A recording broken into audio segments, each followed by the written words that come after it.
How do you do? This is Clive Brooke. It is said that Christian II, a 16th century king of Denmark, would inform one night that a courtier had been stabbed and killed in a tavern brawl. The candles had been extinguished during the fight, and the murderer was consequently unknown. Now, determined to discover him, the king ordered all who had been present to reassemble in the tavern. One by one, they were made to lay their hands over the heart of the dead man. As the last man, a soldier, obeyed the king's command, blood trickled from the mouth of the corpse. Thereupon the soldier broke down and admitted the murder. This charming little tale is the origin of the belief that when confronted with the evidence of his guilt, the criminal will confess. Coupled with the maxim that a murderer will always return to the scene of his crime, it formed the basis of criminal detection for many years. The practice in England was to stick the head of a victim on the top of a pole, and for officers of the law to stand guard over it, scrutinizing the demeanor of each passerby. This was done with the trunkless head that was discovered on the left bank of the Thames early in 1726. It was only one of the appetizing episodes in the casebook history I'm about to tell you.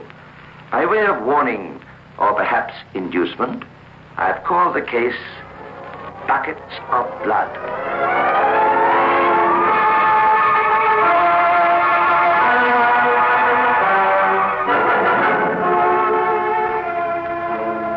It was in the foggy dawn of a day early in 1726 that a night watchman at Horseferry, Westminster, left his post and walked a few steps down to the edge of the Thames.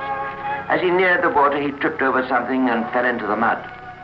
Kneeling, he turned to see what the object was.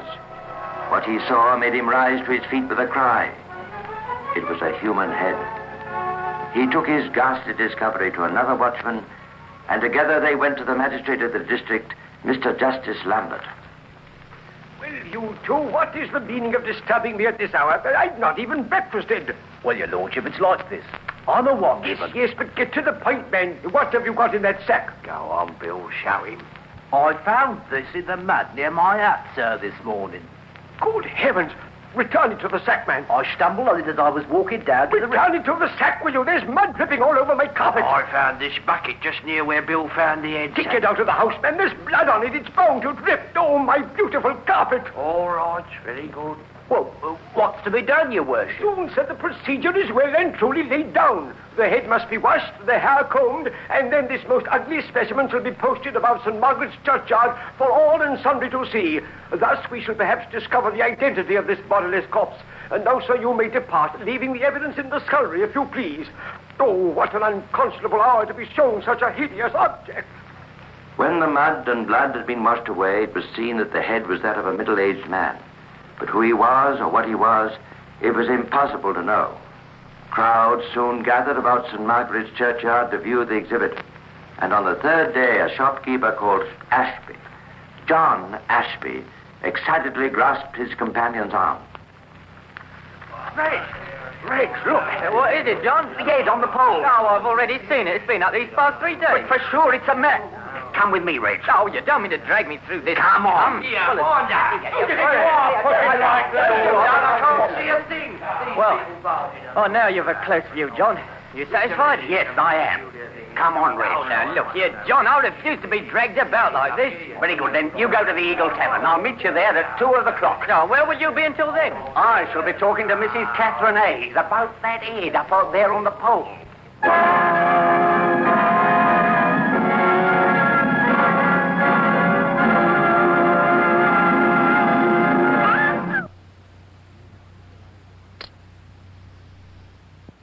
I must tell you how she came to be in London and why Mr. Ashby wanted to see her about the head on the pole.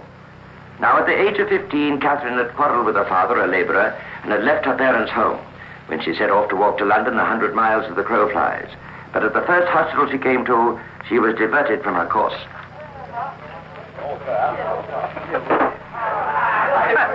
Glad that you're a comely wench, eh? What they call you, my pretty one? Cat, so please you, sir. So please me, eh? Gad, but you please me greatly. Do you work here, Cass? No, sir. I'm on my way to London. London City's no place for you, my lovely. Look about the room, lass. What do you see? A goodly lot of men, sir. Fine officers all, I'd say. Indeed we are, begad. His Majesty's truest and most loyal soldiers, what? And we've all got a good eye for a woman, Kath. A woman like you, fine complexion, heavenly figure. How old are you, by the way? 15, sir. But older than my years. I'll wager you are. You've had a fine life with us, Kath, in our camp, you know. We've quarters at Great Ombersley. We're on our way there now. But that is in Worcestershire, sir. I'm for London. You were for London, Kath, but now... it's a fine life with the King's officers, Kath. Oh, sir, you must not do that in so public a place. Oh! Are you still for London, eh, Kath? No, sir. I think I'm for His Majesty's officers, sir. But after 2 years, the officers became tired of Kath's company, and she was advised to leave the barracks. Her next stop was in the county of Warwickshire, where she became servant to a farmer called Hayes. The farmer had a son, and Kath at 17 was extremely attractive. Thus it came about that the elder Hayes soon found cause to have a serious talk with his son. Oh, come in, Arthur. I want to speak to you. It's about Catherine, isn't it, Dad? Yeah, you always were an honest lad. Yes, it's about Kath. She's only been with us a month, and people are already whispering about you and her. Let 'em whisper. I was planning to tell you anyway. Kath and I are married. What? How can you be? This is a joke. Some prank of yours. No prank, Dad. We married secretly in Worcester last week. We're very much in love, Dad. I hope you won't do anything to make unpleasantness. Married to a mere slut of a serving girl? Whatever you may say, you shan't alter my feelings. You'll both leave this house tomorrow. I never want to see either of you again. I'd hope you'd welcome Wretch, how dare you hope for anything after such action? Out of my house till you way out! Yes, Dad, I heard. But the next morning, Hayes Sr. repented a little and gave his son money on the condition that he and his wife should leave the district. He also granted him an allowance of £26 a year. No mean sum in those days. Kath refused to live anywhere but London. And as Arthur Hayes was at this time still anxious to grant his bride's every whim, to London they went. Arthur took a house and let apartments. He made money. He opened a chandler's shop and sold coal. He made more money. He started a pawnbroker's business. He made yet more money. But he was by no means happy. Kath, this cannot go on. What do you mean? It's the third time this week that neighbors have come to me with their complaints about you. Robinson from number 20 has just been in here saying he'd murder you if you crossed his path again. I hope you punished him for speaking in such fashion of your wife. I'm tired of standing up for you, Kath. Is it true that you told his wife that you'd seen him with that woman in the park? Of course I told her. You know what I think of such things. And if we women did not stand together... Why must you be forever making trouble with my friends? John Ashby was in here only yesterday asking if it was you who spread the rumor that he couldn't pay his rent. Well, he can't, you know it. And who are you to tell everyone about it? No one is perfect. You least of all. Do you think I don't know what happens in this house when I'm away on business? How dare you? Oh, don't deny it. Spare me that. Arthur, how can you? My husband. You know I love you more than anyone or anything. We leave here on Tuesday, Kath. You're ruining my trade and my reputation in the neighborhood. I've taken a house in Tyburn Road. We'll make a fresh start there. But the change of environment did not alter Catherine's nature. She still made trouble for her husband. She still was unfaithful to him when his back was turned. However, Arthur, in spite of his unhappy home life, continued to prosper in his pawnbroker's business. He also let 3 rooms of his house as apartments. One of the lodgers was a young tailor called Thomas Billings. Catherine liked his looks, and he hers. By the way, he was young enough to be her son. The mutual attraction led to a most severe quarrel between Arthur Hayes and his erring wife. And I returned from laboring to keep you in your expensive ways, only to be told that Billings has been more than just a lodger in my absence. Do you expect me to sit alone while you're away? Am I to have no company? Not only do you cheat me at every turn, but you have such an orgy here with him that the whole neighborhood hears of it and laughs at me and pities me for being a fool, a deceived man. You are a fool. Cannot you open your eyes? See that you no longer please me? I wish for a change, Arthur. I'm still young, you know. Another word in that tone, Catherine. You blind idiot. Do you expect me to deny the advances of an attractive youngster like... Oh, you brute! Perhaps that'll quiet.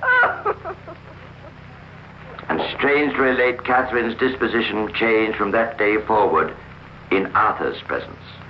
To him, she was gay and charming. But to Billings and another lodger named Wood, 2 rather simple souls, she showed her true feelings towards her husband, and they were not quite so charming. You know, Mr. Wood, what a good-for-nothing Arthur is. Well, He's been a good friend to me, Mrs. Hayes. Billings here can vouch for that, can't you, Tom? Why, I don't think he's all he seems to be. That's right, Tom. Of course he isn't. Two things you don't know. First, he's an atheist. Is he? Yes. And I've heard it preached that to kill such men is right. So what sin it must be. And worse than that, he's a murderer. No. Could I say it about my own husband if it were not true? He killed 2 men in the country, buried them under a pear tree. That's why we came to live in London. My word, an atheist and a murderer. And with all that money, too. Yes, £1,500 he saved. All of it comes to me on his death. But what a scoundrel he is, eh? These arrant lies were not just idle chatter on the part of Catherine Hayes. Every story she concocted was told with a purpose: to secure the assistance of Messrs. Wood and Billings in the murder of her husband.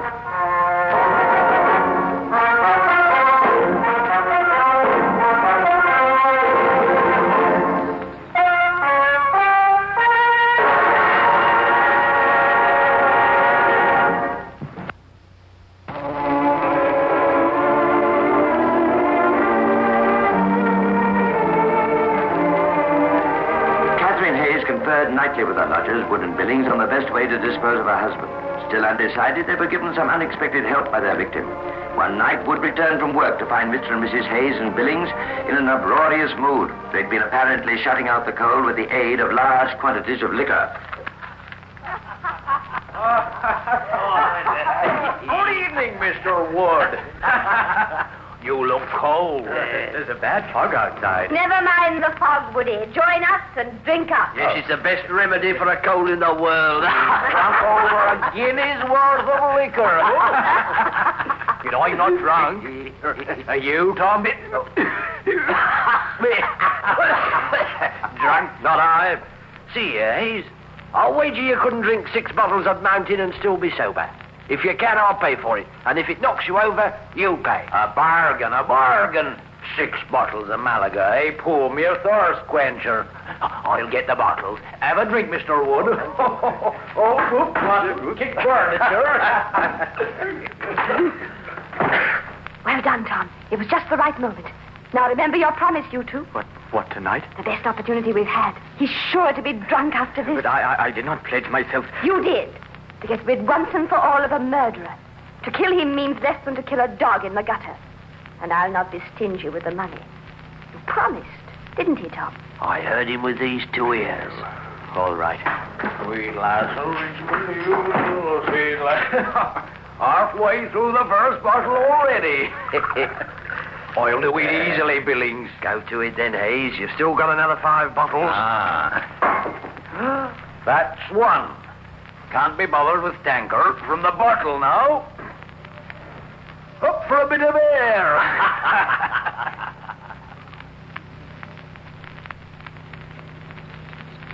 Only a few more. Oh, spilled. Spilled, hang it. I spilled some. Oh, don't count it against me, Billings. You're doing marvels, Hayes.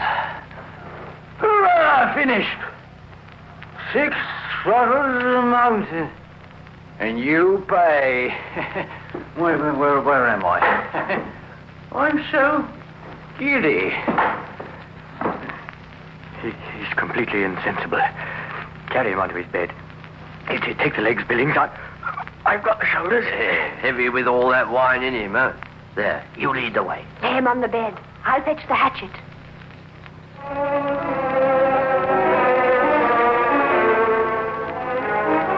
When Catherine Hayes returned, Billings took the hatchet from her and struck Hayes on the head, but it was not sufficient.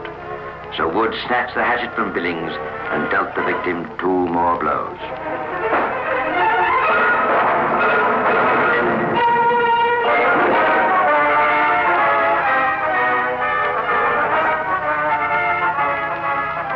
What shall we do with the body? Throw it into Marylebone Pond. We'll burn the clothes. The head we must put in the bucket and carry to Westminster, where we can throw it into the Thames. No one will ever find out who it is. Quickly now, we must finish by daybreak. And so it was that a watchman at Horse Ferry, Westminster, stumbled over something the next morning, and that a man called Ashby 3 days later thought he